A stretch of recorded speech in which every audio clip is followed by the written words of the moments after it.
July 16th, 1945. This is the darkness of a desert morning. And here in New Mexico, a group of men wait tensely, expectantly. Behind them, 3 unbroken years of work. Work done in unprecedented secrecy.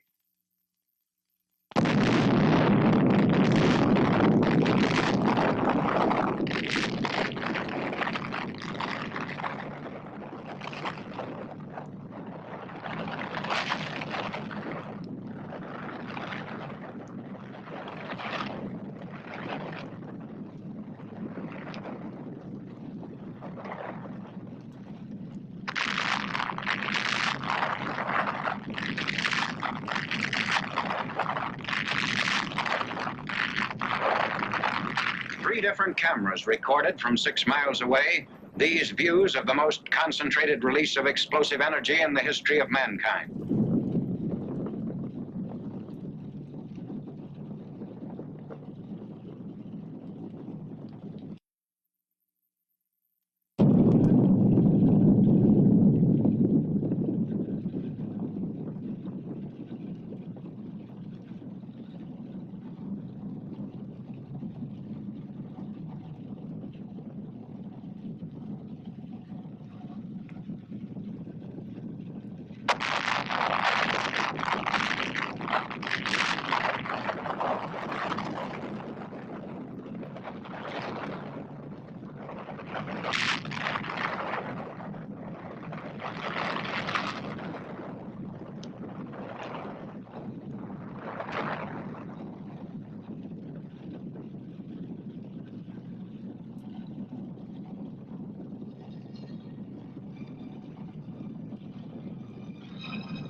From the time of that first explosion until Hiroshima shuddered beneath the release of atomic energy, work on the bomb went steadily forward in closely guarded plants in New Mexico, Oak Ridge, Tennessee, and Hanford, Washington.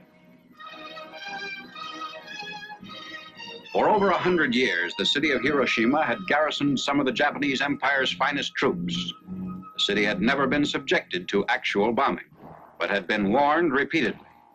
Now its army headquarters, barracks, ordnance, and quartermaster depots, factories, mills, and shipyards were to feel the weight of the atom's destructive power. 21 days after the New Mexico experiment, a B-29 was over Hiroshima carrying an atomic bomb. At 8:15 in the morning of August 6th, Japanese time, the first atomic bomb struck an enemy target. This is 0 point on Hiroshima, the exact spot above the city at which the bomb burst over enemy territory, at the junction of the Matoyusu and Oto rivers. The atomic bomb was intentionally exploded well above its target in order to dissipate its radioactive material. The devastation you see here was caused by the explosion of the bomb above this 0 point. Only the strongest buildings are left standing, and they are gutted. Looking north from 0 point, this is what was left. Looking east, the camera records a scene of complete devastation in the immediate area. To the south, these are the ruins.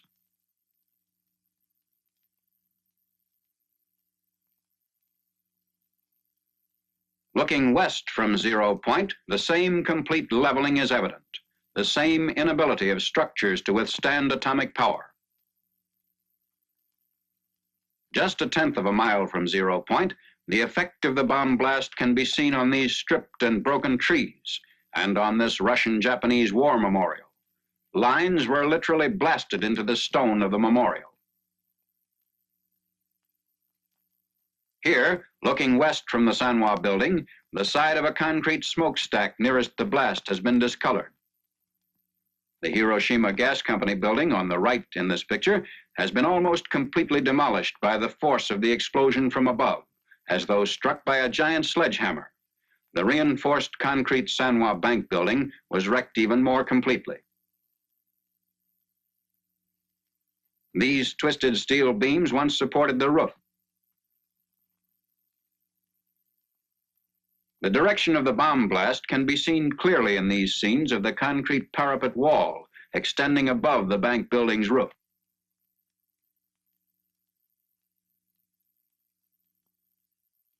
Two-tenths of a mile from 0 point was a Shinto shrine.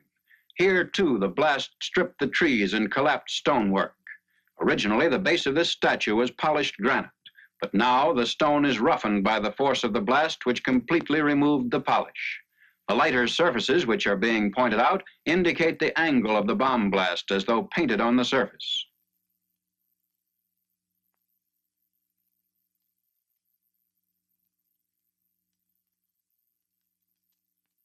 The nearby lamppost shows flash burns on the side facing the blast.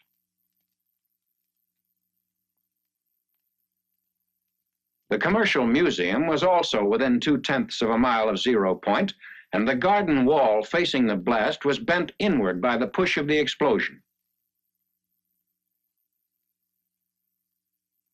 The downward force of the blast caused the failure of the concrete beams which supported this roof, and the roof itself has settled so much that it now acts as a reservoir. Looking east, an area of complete devastation is all that can be seen.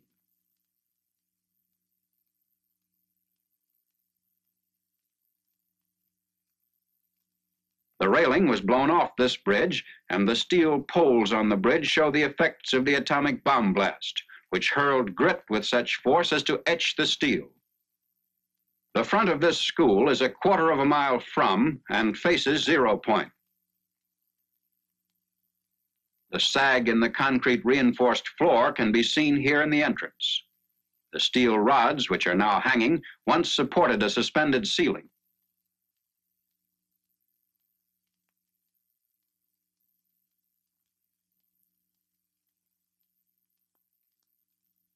This reinforced concrete building was knocked sidewise, causing the lower story to collapse.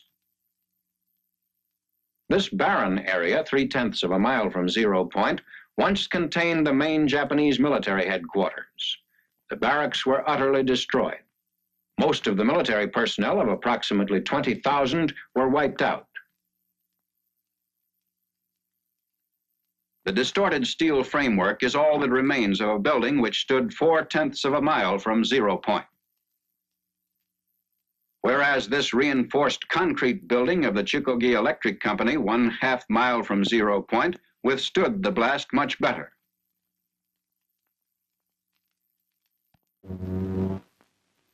6/10 of a mile out, destruction was almost as complete as it was at 0 point. Wooden structures were completely collapsed by the blast. This was Hiroshima Castle.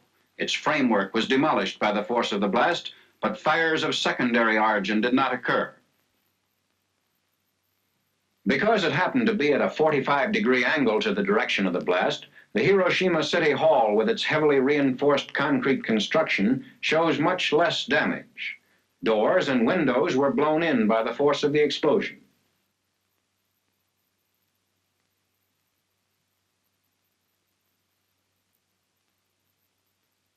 Shadows of the posts on Yorozuyo Bridge indicate the direction of the explosion. 6/10 of a mile from 0 point, the bridge floor is etched except where shielded by the railing. Outlined in the surface of the bridge is the shadow of a pedestrian, which tells its own meaningful story.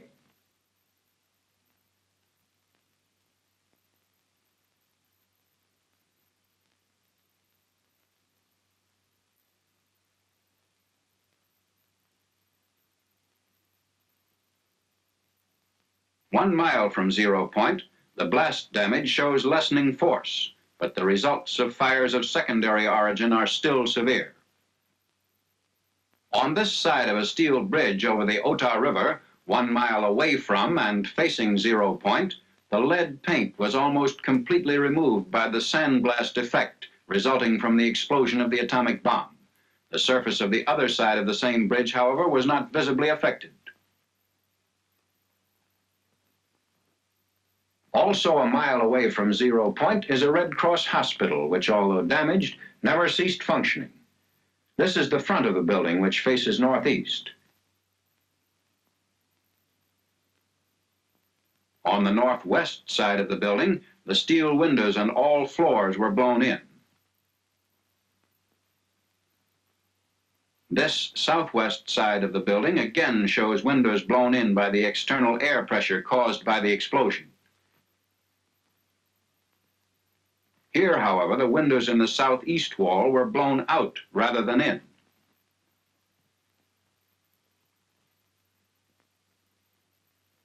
A look inside the hospital shows chairs in the same position as at the time of the blast. The backs of the chairs, which faced 0 point, were flash burned through the window.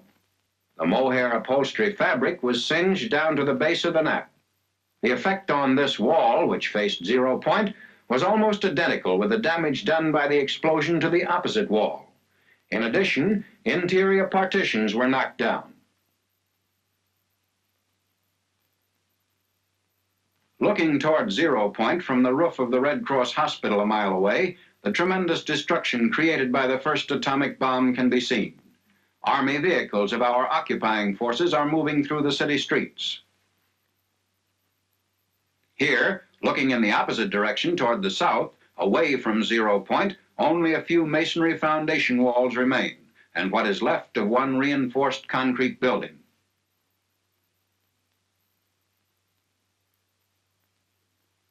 Looking west, still a mile from 0 point, the only sign of a small industrial plant is a lone concrete smokestack. Temporary housing facilities built with scrap material have been thrown up in the area.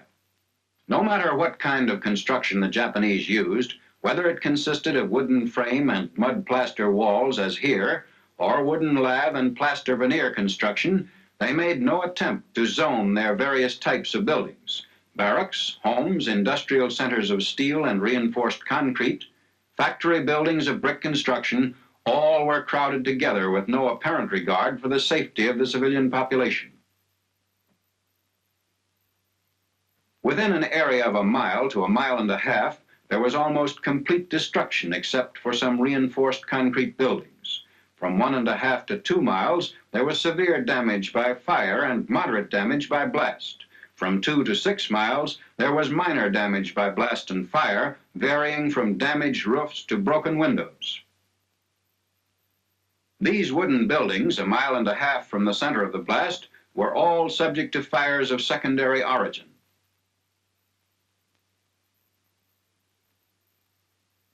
The Nagasaki Railroad Station in East Hiroshima, 1.5 miles from 0 point, although still in use, was extensively damaged. The marquee crumbled from the force of the blast and has been removed. When the marquee fell, it pulled the brick veneer off part of the building.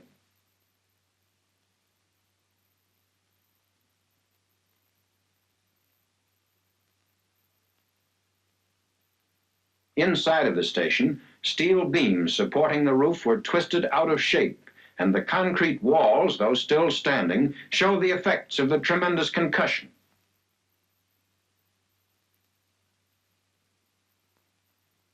This high school building, the same distance from 0 point as the railroad station, had its north wall smashed in by the blast. The second story of the north wall was especially badly damaged. Looking through a bombed-out section of the wall to 0 point, Notice that not all the buildings in this area were as severely damaged as the schoolhouse. A portion of the wall of the school was blown in across the desks, and partitions were shifted.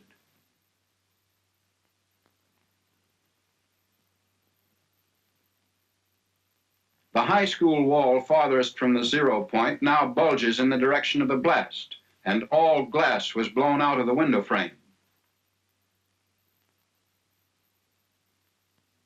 Between 0 point and the main building of the novitiate of Jesuits 4 miles away was a hill which served to lessen the intensity of the blast. Yet, despite this protection, all the windows were shattered and part of the wall blown in. The chapel, which is the left wing of the building, is built of timber with plaster walls. The glass in the doors of the main entrance foyer were shattered, and the paneled ceiling was blown loose by the force of the explosion occurring 4 miles away. A group of Jesuits who were teaching in Hiroshima witnessed and survived the explosion. One of them has provided an eyewitness account. Father, would you introduce yourself, please? I am Father John Zemus, professor of philosophy at the Catholic University of Tokyo. It is under management of the Jesuit fathers. What were you doing in Hiroshima at the time of the explosion? Well, my philosophical class was evacuated from Tokyo to Hiroshima about 5 months ago, and I was staying with my class at a house of studies at the outskirts of the city of Hiroshima. Could you describe exactly what happened in the morning of August the 6th? I was in my room, which faces the valley, and suddenly I saw a light, like magnesium light, flashlight, which filled the whole valley. And looking out of my window to find out the reason for this peculiar phenomena, I saw nothing besides this light, and turning from the window to the door of my room, I heard a crash. It may have been 10 seconds after seeing the light, the flashlight. And immediately I was covered with splinters of the window frames and glass sticking into the walls and actually in my flesh itself.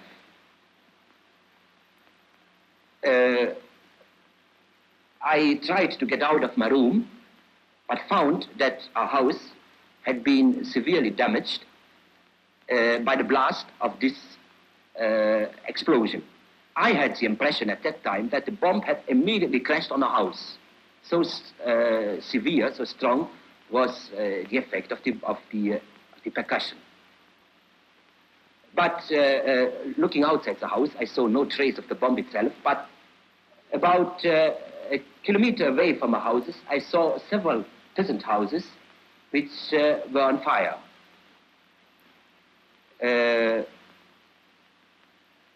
After a while, we saw a procession of people coming from the outskirts of the city up the valley. Many of them, most of them, were wounded,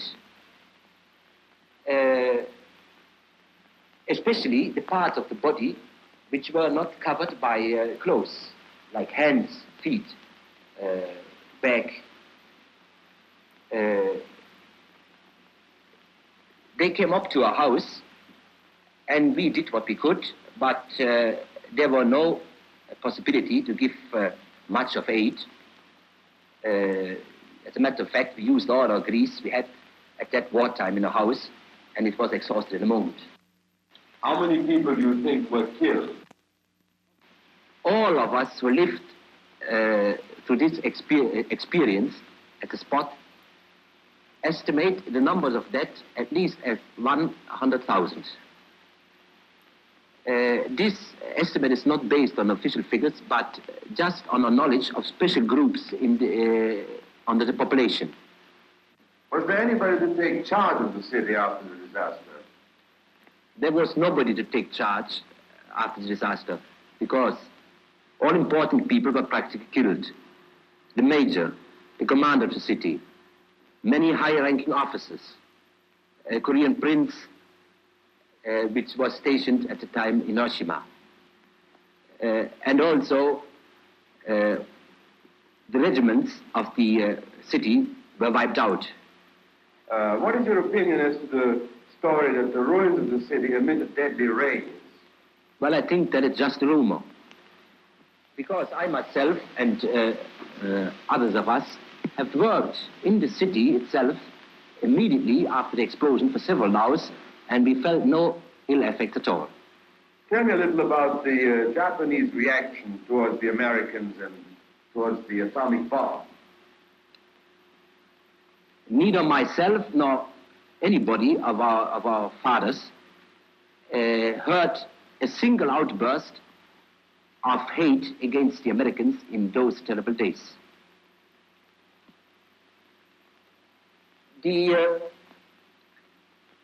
And during the whole war, we didn't experience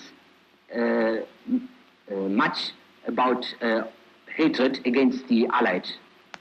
As a matter of fact, at the beginning of the war, after the big Japanese victories, the Japanese were inclined to look down on the enemy. But then, after the offensive went off according to schedule, they began to admire the skill of the Americans.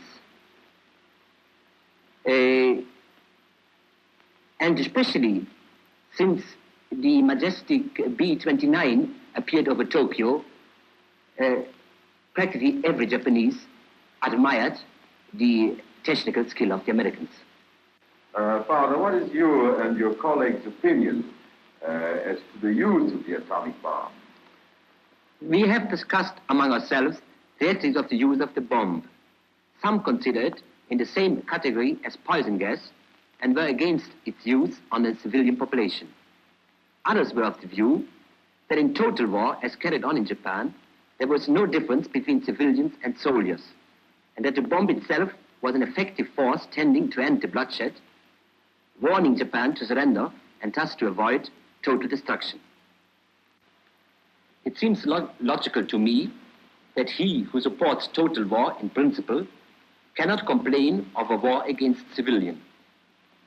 The crux of the matter is whether total war in its present form is justifiable even when it serves a just purpose. Does it not have material and spiritual evil as its consequences which far exceed whatever the good that might result? When will our moralists give us a clear answer to this question? Are constructed of whatever materials can be salvaged from the ruins. Near the Higashi Railroad Station in eastern Hiroshima, scrap lumber, tin, and roof tile are all used in an attempt to build anew, in no matter how flimsy a fashion. Immediately following the bombing of Hiroshima, the President of the United States delivered an ultimatum to the Japanese government. Surrender or face complete destruction. The ultimatum was ignored. At 10:58 the morning of August 9th, Japanese time, the second atomic bomb was exploded over the industrial seaport city of Nagasaki. Almost the entire population of 230,000 people was engaged in the manufacture of arms, munitions, and other war products.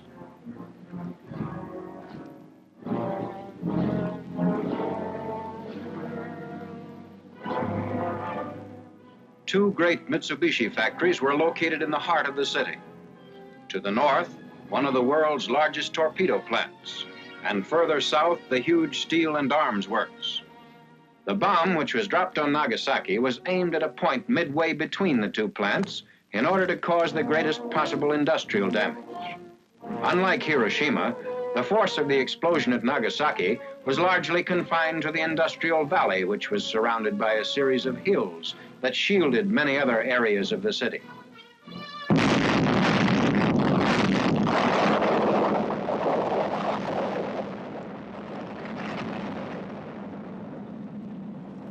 A great towering mushroom effect could be seen going higher and higher and reaching into the stratosphere. Because the bomb was exploded high above the ground, the greatest part of its harmful radioactive material was dissipated in the stratosphere. As a result, the area under the explosion was relatively free from radioactivity. Persons entering Nagasaki shortly after the explosion to do rescue work sustained no ill effect or injury.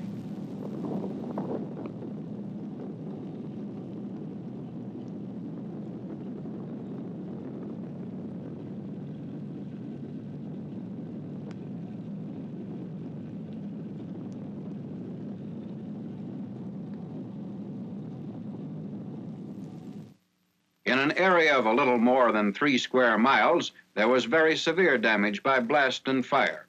Most buildings were reduced to rubble.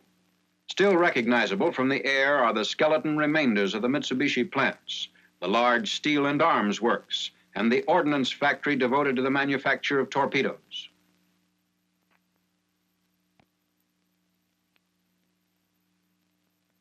The Mitsubishi Steel and Arms Works extended almost a mile in length. Its buildings were modern and typical of American industrial construction, having steel frames and roof and siding of corrugated metal or asbestos. Buildings of reinforced concrete still stand amid the wreckage of steel frames.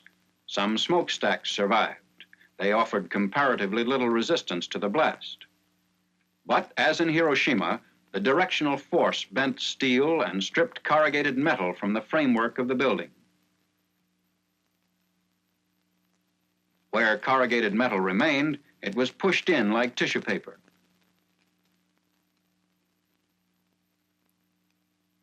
These buildings show a varying degree of destruction depending upon proximity to 0 point and building strength.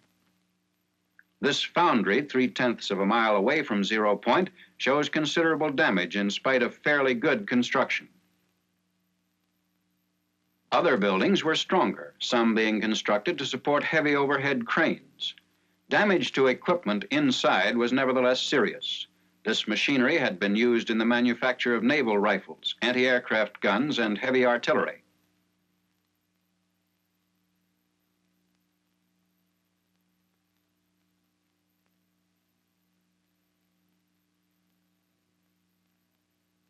In the valley, homes were scattered through factory areas. On machinery in many of these homes, piecework was carried on to help the Japanese war effort. Blast and secondary fire destroyed the lightly constructed buildings, in many cases leaving damaged equipment.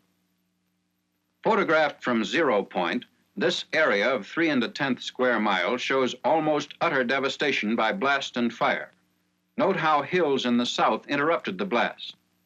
In a second area of 5 1/2 square miles, there was moderate damage from blast and severe damage from fires.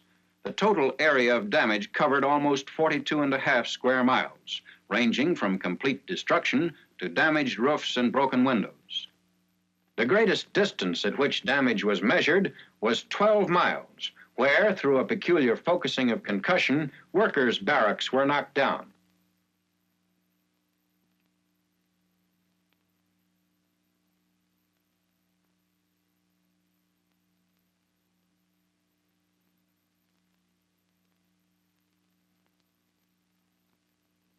One half mile from 0 point, a cracked smokestack. A prison of concrete and masonry 2/10 of a mile from 0 point was almost totally destroyed. The walls left standing were parallel to the direction of the blast.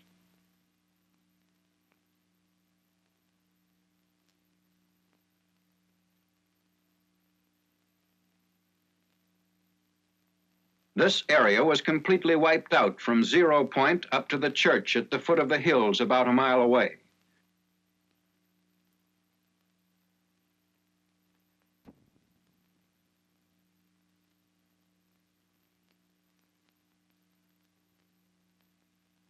In the bed of the creek rests the dome, which was blown from its place at the top of the church.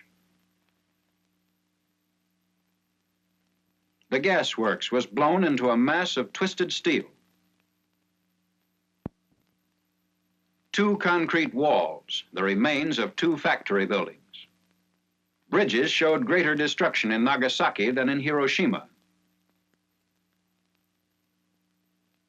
But even close to 0 point, the downward force of the blast failed to damage roads and railroads due to the height at which the bomb was detonated.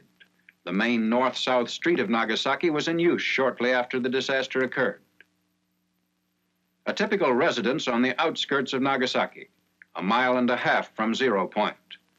6 weeks after the explosion of the atomic bomb over Nagasaki, the survivors are busy working at the restoration of their homes.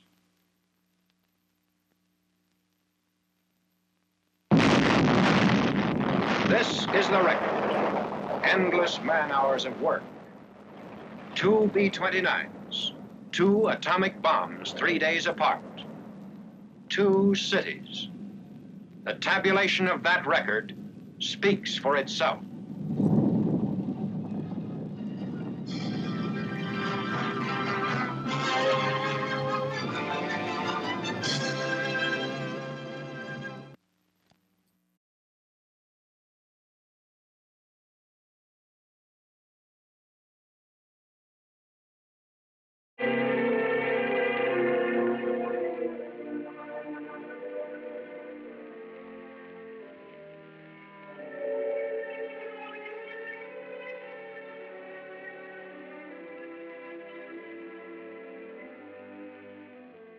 It was midsummer when the atomic bomb hit the heart of Hiroshima, and the people were thinly clad.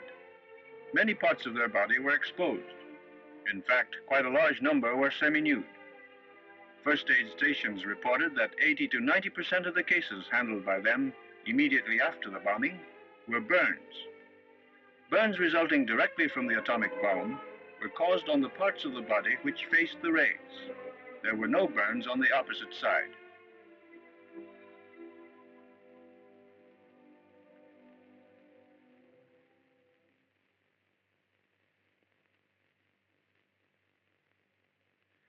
These 2 soldiers were among 2,000 others who were at the Chiyoda Public School, 1,800 meters south of the epicenter. The one at the right was wearing long trousers. The one at the left, a short-sleeved blouse and knickers. Burns in these cases were only on the right side, as the ray came from the above right front direction. The toes of the fellow in knickers escaped burns because of the protection offered by the slippers he was wearing at the time.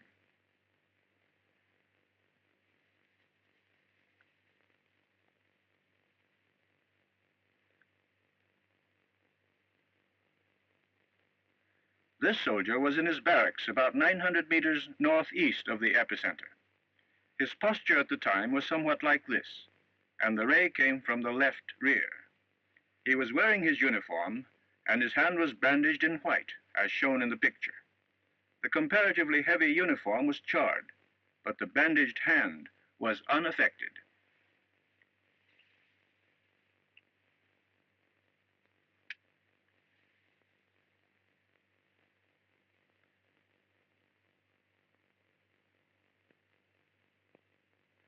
Color of clothes made quite a difference, and the degree of the burns varied according to the color of dress. This is an example of a pattern of a dress burned onto the skin.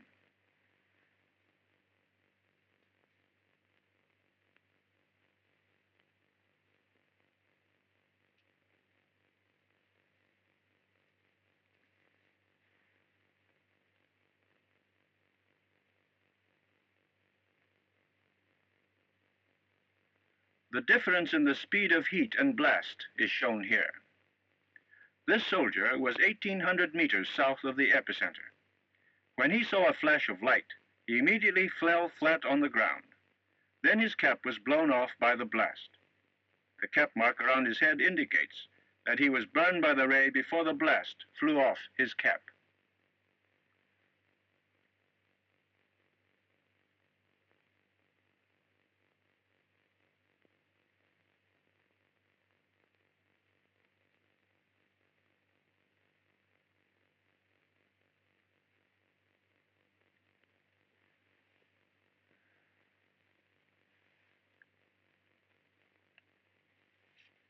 Some of the scars show pigmentations in deep purple.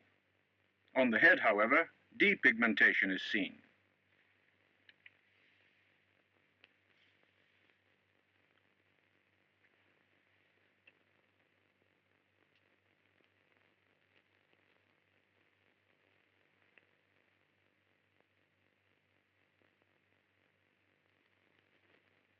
Disturbance of function is also caused as a result of burns.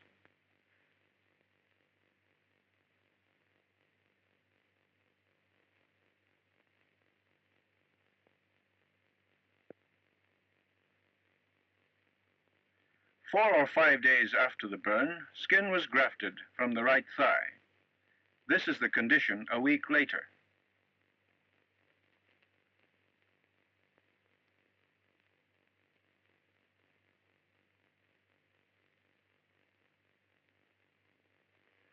A case of perichondritis of the ear as a result of burns.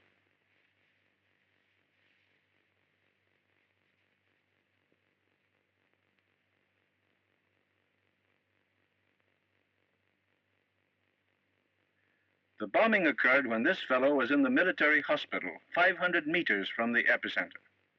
Although he survived miraculously, he suffers from severe depilation.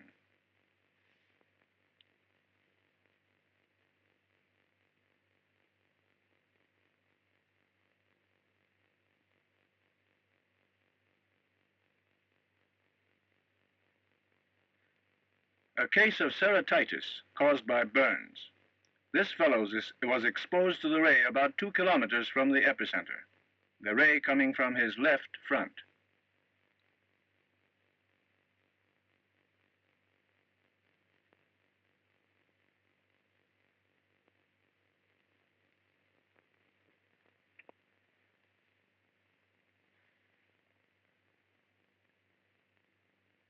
This girl was at the Toyo steel mills, 1,500 meters west of the epicenter.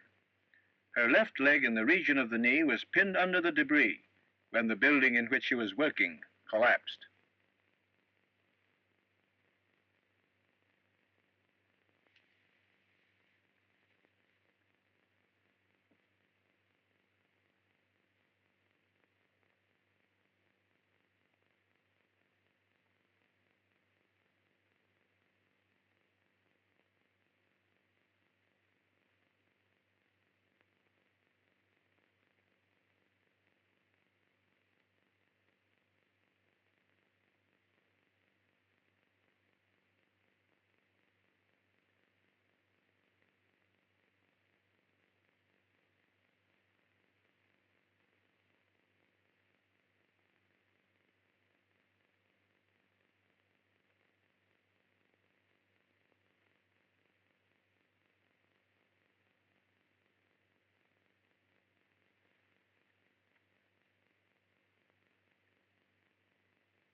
This young Red Cross nurse was injured when the Red Cross hospital dormitory was destroyed.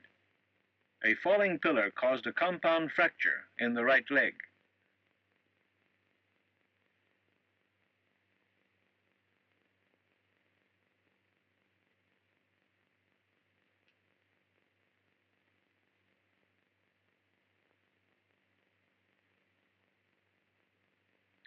Another Red Cross nurse working in the second floor of the hospital suffered from lacerations caused by flying glass.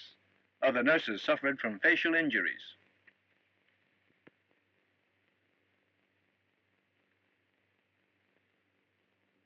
This fellow was standing 3 meters from the window of a building 1 kilometer north of the epicenter, bare from his waist up. From about the 10th day, aneurysma of the right radius artery appeared.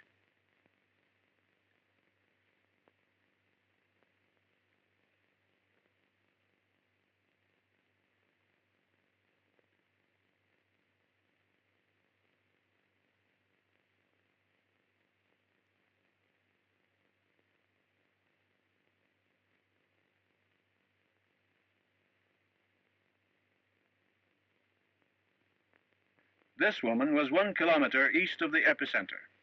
Although she was not burned, she received lacerations in the region of her left eye and ear. On September 6th, the eyeball had to be removed on account of abscess of vitreous. On September 15th, her leukocytes were 2,500, and on the 20th, 3,500. The prognosis was poor.